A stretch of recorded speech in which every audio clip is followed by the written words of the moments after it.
안녕하세요. 유용도 원장입니다. 오늘은 선발톱 무좀 치료하는 거에 대해서 설명드리겠습니다. 선발톱 무좀 치료에는 이제 레이저 치료와 이제 먹는 약 치료가 있는데 두 가지가 어떻게 다른지, 뭐 경과는 어떤지, 치료 효과는 어떤지 여기에 대해서 궁금해 하시는 분들이 많아서 거기에 대해서 설명을 드리겠습니다. 일단 결론적으로는 두 개의 치료가 경과나 치료하는 기간은 비슷하다고 볼 수 있습니다.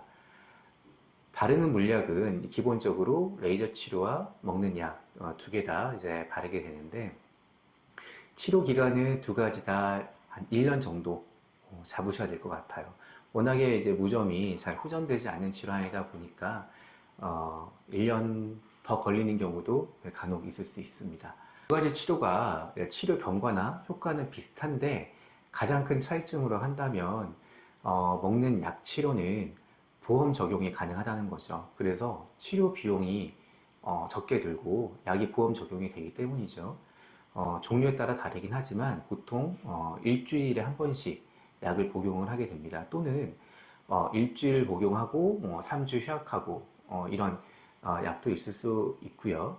그거는 이제 상태에 따라서 의사의 진단에 따라서 이제 달리 처방하게 되는데 어떤 치료를 하든지 간에 무좀이 전부 다 파고 들어온 경우 호전되는 데는 한 1년 정도 걸린다고 볼 수 있습니다. 손발톱 레이저 치료의 경우에는 보험 적용이 되지 않기 때문에 일단 비용이 비싸게 됩니다. 물론 이제 요즘 많이 하시는 실손보험 적용은 되지만 모든 경우가 이제 실손보험이 되는 것은 아닙니다.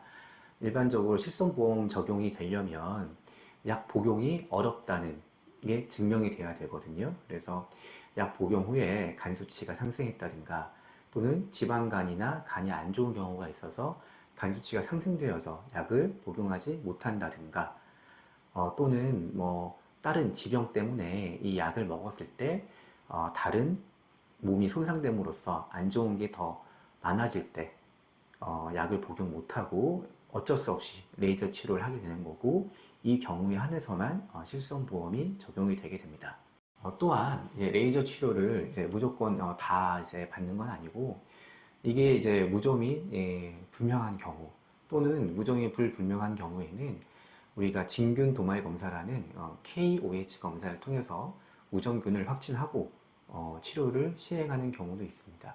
어떤 치료든지 경과는 비슷하기 때문에 약 복용을 하실 수 있다면 약 복용을 하는 걸 추천드리고 약 복용이 어려운 경우라면 레이저 치료도 하나의 중요한 대안이 될 수 있을 것 같습니다.